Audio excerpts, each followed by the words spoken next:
Hello everyone, Mike Remland again here at Costa Farms, the plant hunter. And always remember, that's hunter, not hunted.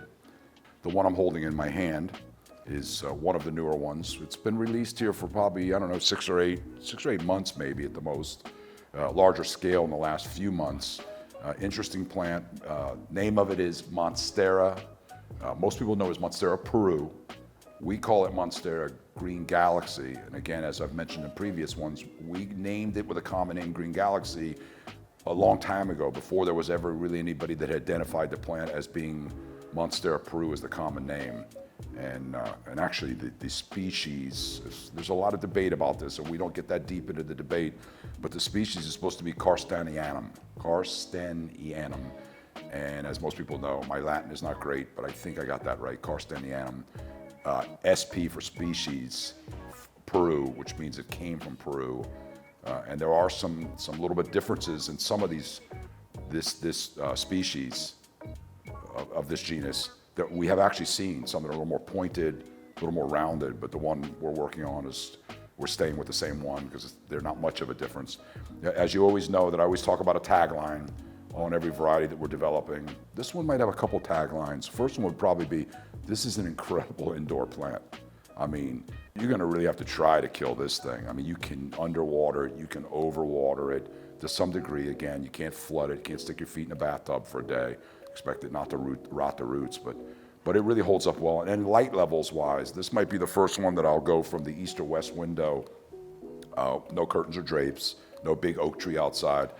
Within 3 feet. I might go to 4 feet on this plant, even maybe 5 feet. It just really holds up. A lot of it has to do that it's a slow growing variety. It's also really good that it's a Monstera, and Monsteras have been historically really good indoors under low light because of that. And also has a pretty thick leaf, especially on this immature stage of this plant. But the real tagline on the plant, I'm going to try to turn it so you can see it. The tagline really is this venation or color difference. There could even be some argument about the venation factor on this plant. But the way you have this yellowish and green, and I think this is the most important part of us doing this video today on this plant, is that this is normal. You're not gonna get this green. I mean, if you sat there and sprayed liquid fertilizer on this leaf, maybe every 3 or 4 days, you might get the yellow area greener, but you're still gonna be, and especially if you look at the back of it, because I'm seeing the back of it as I'm here doing the video, the back of it's where you really see that venation. So a lot of people are worried about that. They think it's maybe a nutritional issue. It's not a nutritional issue. It's part of this way this plant is, especially in the immature leaf or the newly exposed leaves. It's really even more so. It's a little darker in the bottom, thicker leaves that become opaque. We produce it like we produce other normally Epipremnums or Rhaphidophorus, some of them, but mostly Epipremnums or Scindapsus. Actually, not Rhaphidophorus, but Scindapsus or Epipremnums, where we put, 10 to 12 leaf and eyes in the pot.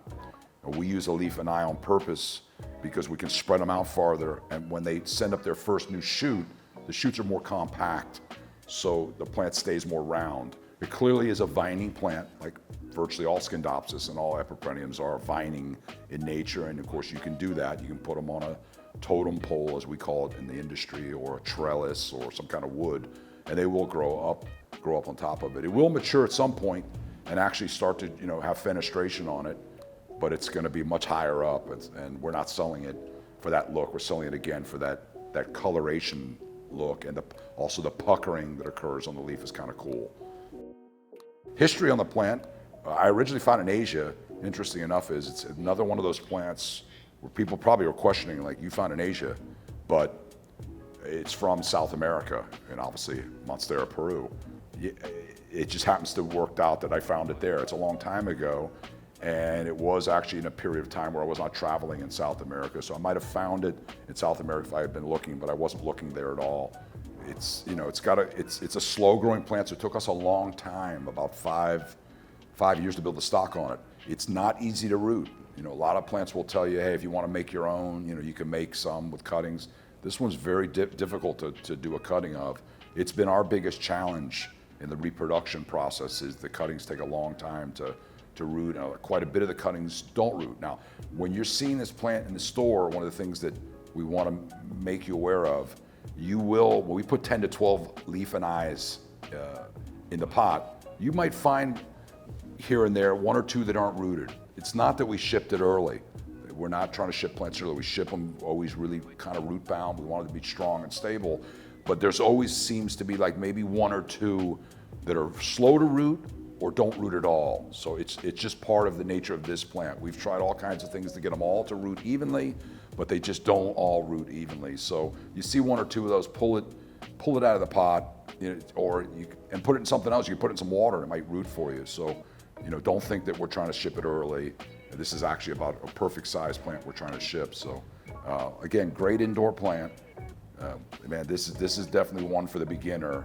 If you want to try some plants, you haven't had a plant before, this is a good one to try. So, look for it again in your local stores across North America.